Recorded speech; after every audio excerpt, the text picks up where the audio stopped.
How did you go about selecting which film to do for your first film directorial debut? I wanted to get a script that I thought was really funny, and I'm embarrassed to say that I think this is really, really funny.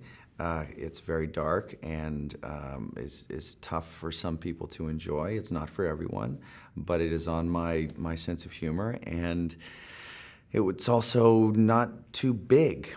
You know, there's some films out there that require a lot of, you know, sort of like visual effects know-how and et cetera, et cetera. This was just all about the characters, and so it just seemed to make sense. And that being said, what was the biggest challenge of moving from television directing to film directing? Well, I didn't do a ton of television directing. I started really young, but the day job kept getting in the way.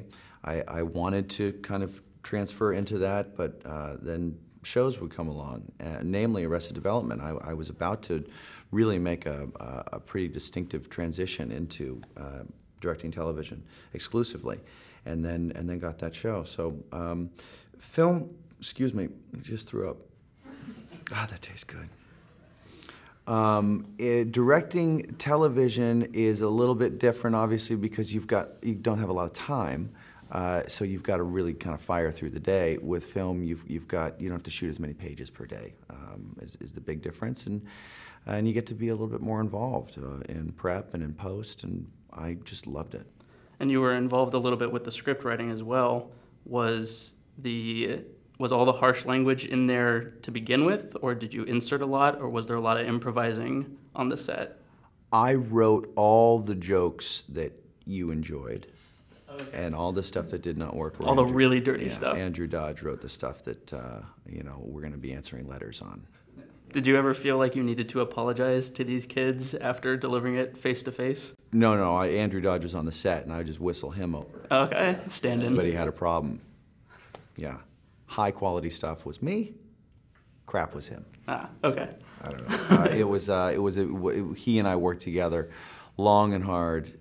And we found a lot of funny but uncomfortable things to say, because these guys are doing something that, this isn't just arbitrary, gratuitous, racist comments or belittling comments. I'm playing a character whose feelings were deeply hurt, and this is a drama to him, and he's either exacting revenge or trying to heal a wound.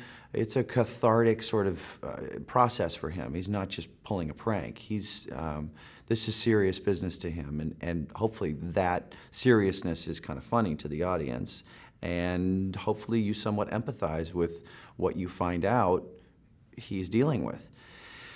I hope. I mean, that was sort of the challenge of this thing, and why it was so attractive to me. Well, it's definitely fun to cheer for the anti-hero. Yeah. Definitely one.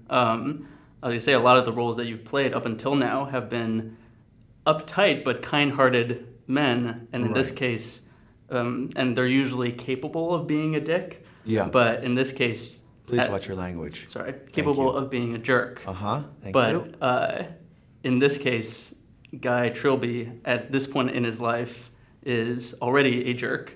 Thank you. But has the capability of being kind-hearted. So was that... Right. Was that fun for you to be able to play? Yes. Apologize for my language. Yeah, thanks. You know,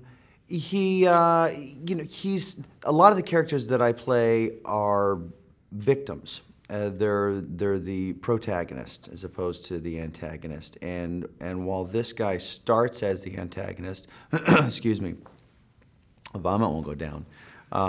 He's definitely a victim, as you find out later, though. And hopefully that earns a lot of the big swings we take, I think. Is there a singular performance or actor that you draw a lot of your comedic inspiration from? That is a long list, but somebody like a show I loved growing up was All in the Family, and Archie Bunker certainly said a lot of things that raised some eyebrows, but he did it in a way where somehow you let him say it, because there was a vulnerability or an ignorance that he was able to communicate with his performance, and that was a challenge that I really wanted to take on.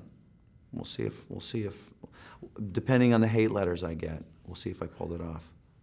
And final quick question, do you have a favorite word? I don't. What's one that you really enjoy? Doesn't have to be a bad word. Love. Love. I don't know. I love them all. They all work well.